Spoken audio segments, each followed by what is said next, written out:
Welcome back. Now, how many times has a scenario played itself out in a bad way, and in the end you told yourself, man, I really should have just trusted my gut? To tell us when and how we should decide to go with our intuition is Brent Phillips. Brent, thanks so much for being here. Oh, I'm so excited to be here to share with everyone how to trust your gut. And so you actually have 3 huge mistakes that we need to avoid that will kind of help us on that path. Yes, absolutely. The first huge mistake to avoid when learning to trust your gut is mistaking reactive emotion with intuition. What do I mean by that?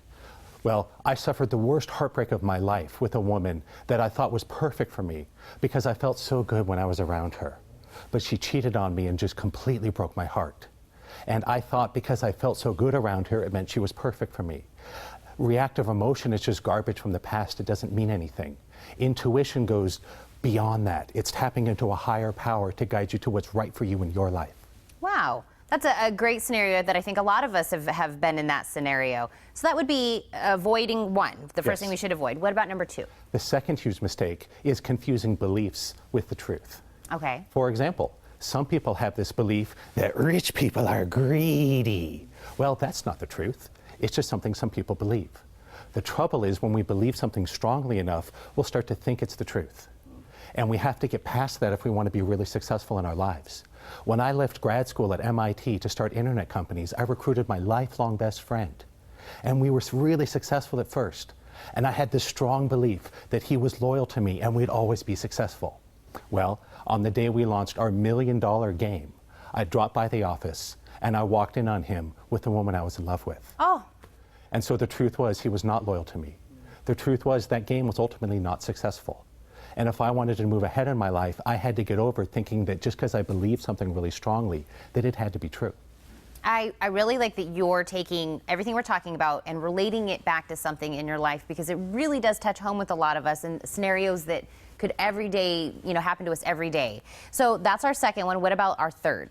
The third mistake is what I call emotional reasoning. Emotional reasoning is when there's a powerful emotion and we think that it must be true because it feels so strong. And so for me, I struggled with depression for a lot of years.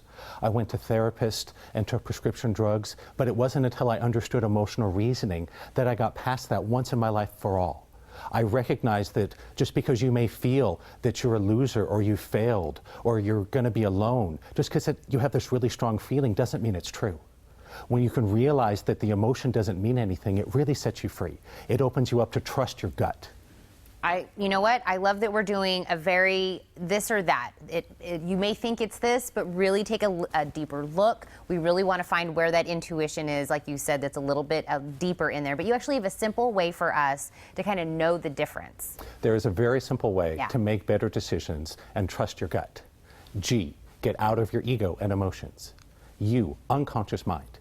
You have to tap into your own unconscious mind. And T, talking your own intuitive language. Now, my favorite way to demonstrate this is with this picture of monkeys. Okay. If I show you the picture like this and say, how many monkeys are in this photo? You don't know. Right. You might have to guess. That's what it's like to make decisions in life with just data, without intuition. But if I turn the photo, you can clearly see the 2 monkeys. Right. And this is exactly what intuition will do for all of us. It gives you a different perspective on reality, so you can see what's really going on in your life and make better decisions. Well, all of this that you're saying all sounds very realistic, things that we can, grab onto and really understand. But, you mentioned a little bit earlier about going to MIT, getting into the internet game. How did you go from that to sitting here with me talking about intuition? I admit I never thought I'd be doing anything like this. Yeah. Because I wanted to be a computer expert. And so when I left MIT, I mentioned my best friend and we started these companies, but it ended up ruining my life. I was betrayed by him, I lost a multi-million-dollar company, and I ended up at 27 years old on permanent disability from injuries and illness. The doctors told me, Brent, don't even come back. We don't want to waste your time on you. There's no chance you'll ever be out of pain or you'll ever be able to work again. But I didn't give up. And it wasn't until I visited an intuitive healer and she was able to teach me how to use intuition, told me first what was going on with my health, and I was able to overcome those impossible health challenges and make a recovery. And then to learn how to rebuild my life, to build a new career.